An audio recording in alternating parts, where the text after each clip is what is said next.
Welcome to the YouTube channel. ഇപ്പോൾ സമയം കാലത്ത് 4:30 ആട്ടോ. അപ്പോൾ ഒരാളും മനുഷ്യരും എണീറ്റിട്ടില്ല. എല്ലാവരും കൂരാക്കൂരിട്ടാണ് എല്ലാവരും കിടന്നുറങ്ങാണ്. അപ്പോൾ ഞാൻ ഇത്രയും രാവിലെ എണീക്കാനുള്ള കാരണം എന്താ വെച്ചാൽ പണ്ട് മൈക്ക് ടൈസണും ഇങ്ങനെയായിരുന്നു. അപ്പോൾ ബോക്സിങ് രാവിലെ തന്നെ പൊലിച്ച എണീച്ച് തന്നെ ട്രെയിൻ ചെയ്യാമെന്ന് വിചാരിച്ചു. ഇനി മുതൽ എല്ലാ ദിവസവും ഇങ്ങനെ തന്നെ ട്രെയിൻ ചെയ്യും. പണ്ട് മൈക്ക് ടൈസണും ഇങ്ങനെയായിരുന്നു. അതുകൊണ്ടാണ് മൈക്ക് ടൈസൺ ഇപ്പം നമ്മളെങ്ങനെയാണോ അവൻ ആലോചിക്കുന്നത് അങ്ങനെ ആയിത്തീർന്നത്. പണ്ട് 16 വയസ്സിൽ തന്നെ US ചാമ്പ്യൻഷിപ്പിലും പിന്നെ ഗോൾഡ് മെഡലും ഒക്കെ നേടിയതാണ്. നിങ്ങൾക്ക് വേണേൽ അവൻ്റെ റെക്കോർഡ് എടുത്ത് നോക്കാം, ഗൂഗിളിൽ അടിച്ച് നോക്കാം, അവൻ്റെ ഫുൾ ഡീറ്റെയിൽസ് വരും. അപ്പം ആ ഒരു ലെവൽ ഓഫ് ഡെഡിക്കേഷൻ ഒന്ന് ആലോചിച്ച് നോക്ക്. അപ്പം ഞാനിങ്ങനെ ചിന്തിച്ചു, എനിക്ക് എന്തുകൊണ്ട് രാവിലെ 4:30 5 മണിക്കോ എണീച്ച് ട്രെയിൻ ചെയ്ത് കൂടാ? ബാക്കിയുള്ളവരൊന്നും അത് ചെയ്യുന്നില്ലല്ലോ.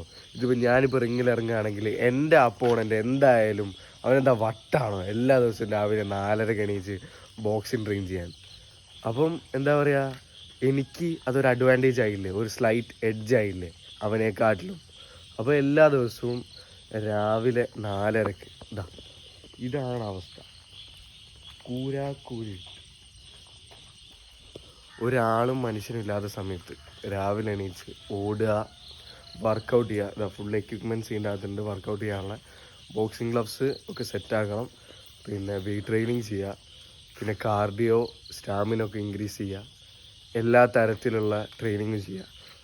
മൈക്ക് ടൈസണ് അവൻ്റെ പ്രൈമിൽ 20-ാം വയസ്സിലാകെ 5 അടി ആയിരുന്നു അവൻ്റെ ഹൈറ്റ്, അറൗണ്ട് 173 സെൻറ്റിമീറ്റർ. അപ്പം അത്രയും ഒരു ഹൈറ്റ് ഡിസഡ്വാൻറ്റേജ് അവനുണ്ടായിരുന്നു പോലും അവനെന്താ പറയുക, അവൻ്റെ ഹൈറ്റ് കുറവ് ഒരു വിഷയമാക്കാതെ അവൻ ട്രെയിൻ ചെയ്ത് വേൾഡ്സ് ബെസ്റ്റ് ഹെവി വെയിറ്റ് ആയിട്ട് 20-ാം വയസ്സിലാണ് അവൻ ആ ടൈറ്റിൽ എടുത്ത് വെക്കുന്നത്. ഒന്ന് ആലോചിച്ച് നോക്ക്. എനിക്കിപ്പോൾ 16 വയസ്സായി. എൻ്റെ മുന്നിൽ ഇനി 4 വർഷം കൂടെ ഉണ്ട് ബോക്സിങ്ങിൽ എന്തെങ്കിലും ഒന്നാവാൻ ശ്രമിക്കാൻ, അല്ലെങ്കിൽ എന്തെങ്കിലും ഒന്നാവാൻ. അപ്പോൾ ഈ 4 വർഷം ഞാൻ അടിപൊളിയായിട്ട് ട്രെയിൻ ചെയ്യുകയാണെങ്കിൽ മൈക്ക് ടൈസനെ പോലെ 20-ാം വയസ്സിൽ എനിക്ക് എന്തെങ്കിലുമൊക്കെ ആവാം. ആ ഒരു കോൺഫിഡൻസും ആ ട്രെയിൻ ചെയ്യാനുള്ളൊരു മെൻറ്റാലിറ്റി, ഒരു മൈൻഡ് സെറ്റും ഉണ്ടാക്കിയെടുക്കുന്നതാണ് എൻ്റെ ഏറ്റവും വലിയ ലക്ഷ്യം. ഇപ്പോൾ ഈ കൂരാക്കൂരത്തിൽ ട്രെയിൻ ചെയ്ത് വീഡിയോ എടുത്താൽ നിങ്ങളൊന്നും കാണൂല, കാരണം എല്ലായിടെയും ഇരുടാണ്, ലൈറ്റും കാര്യങ്ങളൊന്നുമില്ല. അപ്പോൾ ഞാനെന്തായാലും ട്രെയിനിങ്ങിലോട്ട് നടക്കട്ടെ. അപ്പോൾ ബൈ ഗൈസ്. പിന്നെ എല്ലാവർക്കും ഞാൻ ട്രെയിനിങ് വിഷ്വൽസും കാര്യങ്ങളൊക്കെ കാണിച്ചു തരുന്നതായിരിക്കും. ലൈറ്റ് വെളിച്ചം വന്നിട്ട് പഞ്ചിന് വേണ്ടിയിട്ടാണ്. അപ്പോൾ പഞ്ചിന് വേണ്ടിയിട്ട് റെസ്റ്റ് മാച്ച് ഇങ്ങനെ ഏതെങ്കിലും ഒരു സ്ഥലത്ത് ഇങ്ങനെ ക്ലോസ് ആക്കി വെക്കുക. എന്നിട്ട് ഒരു കൈ എടുത്തിട്ട് നമ്മൾ പഞ്ച് ചെയ്യുന്ന പോലെ തന്നെ കൈ വെക്കുക, ഫിംഗേഴ്സ് വെക്കുക.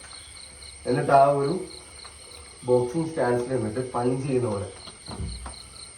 അപ്പോൾ ഇതിൻ്റെ പ്രത്യേകത എന്ന് വെച്ചാൽ നമ്മളിങ്ങനെ ട്രെയിൻ ചെയ്ത് ഒരു 3 months 4 months കഴിയുമ്പോൾ ഒരു പഞ്ച് ഞാൻ ചെയ്യുമ്പോൾ എൻ്റെ പഞ്ചിന് ഇത്രയും പവർ ഉണ്ടാവും. ഞാൻ ഈ പുള്ള് ചെയ്യുന്ന പവർ ഫുള്ള് എൻ്റെ ഈ ഷോൾഡർ മേലേക്കും എൻ്റെ ഈ കൈമേലേക്കും ആവും. അപ്പം ഞാൻ ഒരു പഞ്ച് ചെയ്താൽ അത് മറ്റേ എൻ്റെ അപ്പോണൻറ്റിൻ്റെ ഒരു 3 പഞ്ചിൻ്റെ സമമായിട്ടുള്ള അത്രയും പവർ എനിക്കുണ്ടാവും.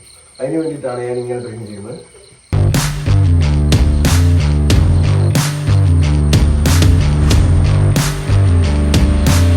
പുഷപ്പ് എടുക്കേണ്ടത്. അപ്പം 2 കൈയും ഒരു ട്രിക്ക് ഞാൻ പറയാം. 2 കൈയും ഇങ്ങനെ വെക്കുക. ഫസ്റ്റ് 2 കൈ ഇങ്ങനെ വെച്ചിട്ട് പിന്നെ ഈ കൈ എടുത്ത് ഇങ്ങോട്ട് വരിക, തല വെക്കുക, എന്നിട്ട് ഇങ്ങോട്ട് പോവുക, എന്നിട്ട് ഒരൊറ്റ പിടുത്തം. ഇതാണ് നമ്മളെ കറക്റ്റ് ഷോൾഡർ ഡിസ്റ്റൻസ്. നിങ്ങൾ പുഷപ്പ് എടുക്കുമ്പോൾ നിങ്ങളുടെ കൈ ഇങ്ങനെയാണ് പോകുന്നത്, എന്നാൽ അങ്ങനെയല്ല പോകുന്നത്. ഈ കൈ ഇങ്ങോട്ട് തിരിക്കുക. അപ്പോൾ ഈ സാധനം ഉണ്ടല്ലോ, എൽബോ ബാക്കിലാണ് വരെ ഇങ്ങോട്ട് തിരിക്കുക. എന്നിട്ട് ഇങ്ങോട്ട് മാക്സിമം പുഷപ്പ് എടുക്കാൻ നോക്കുക. എന്നാലേ നല്ല പെയിനും നല്ല എഫക്റ്റും ഉണ്ടാവും ബോഡിയിൽ. പഞ്ചൊക്കെ ചെയ്യുമ്പോൾ ഒരു പവർ കിട്ടണമെങ്കിൽ നിങ്ങൾ അങ്ങനെ ചെയ്യുക. അങ്ങനെ ചെയ്ത് കഴിഞ്ഞിട്ട് ഇങ്ങനെയും ചെയ്യുക. അപ്പോൾ ഇങ്ങനെ പോയിട്ട് 1 2.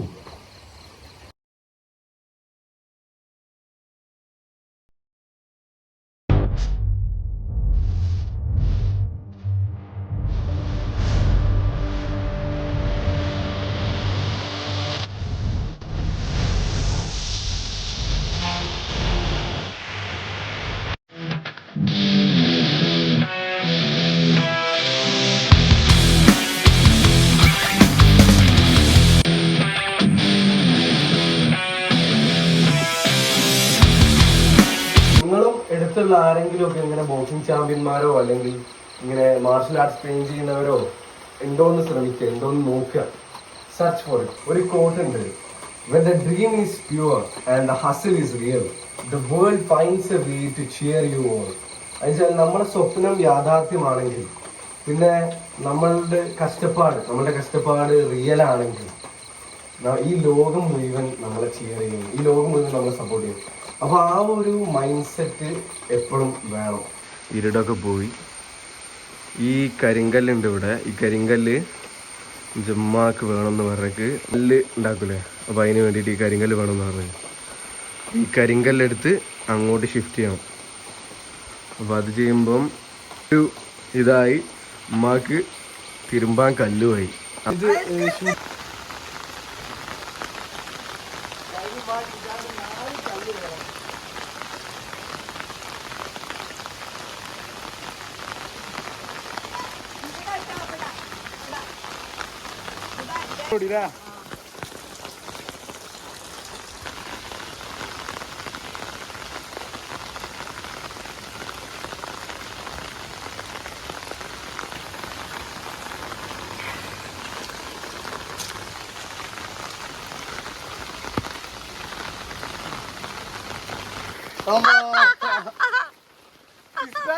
കുറച്ചുകൂടി അടിപൊളിയായിരുന്നു. ഒരു 2 മാസം കൂടി.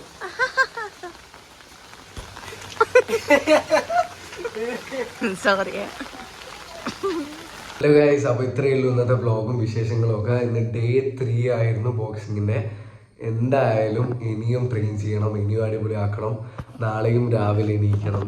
പിന്നെ ഇങ്ങനെ അടിപൊളിയായിട്ട് ട്രെയിൻ ചെയ്താൽ മാത്രമേ നമുക്ക് എന്തെങ്കിലും ലക്ഷ്യത്തിലെത്താൻ പറ്റൂ. ഞാൻ കഴിഞ്ഞ വീഡിയോയിൽ ആ ഓട്ടോറിക്ഷ ഡ്രൈവർ, ഒരു സാധാരണക്കാരൻ പറഞ്ഞ പോലെ എല്ലാ ദിവസവും പ്രാക്ടീസ് ചെയ്യാതെ നമുക്ക് ഒന്നും ചെയ്യാൻ പറ്റില്ല. കഴിഞ്ഞ വീഡിയോ കാണാത്തവരുണ്ടെങ്കിൽ കഴിഞ്ഞ വീഡിയോ മസ്റ്റായിട്ട് കാണണം. അടിപൊളിയാണ്, സെറ്റാണ്. ഒരു 56 വയസ്സിലൊരു ചേട്ടൻ വന്നിരുന്നു വീഡിയോൻ്റെ അകത്ത്. നല്ല മസിലും കാര്യങ്ങളൊക്കെ ആയിട്ട് മുപ്പം പറഞ്ഞ കാര്യങ്ങളൊക്കെ കണ്ടോളാണ്ടി.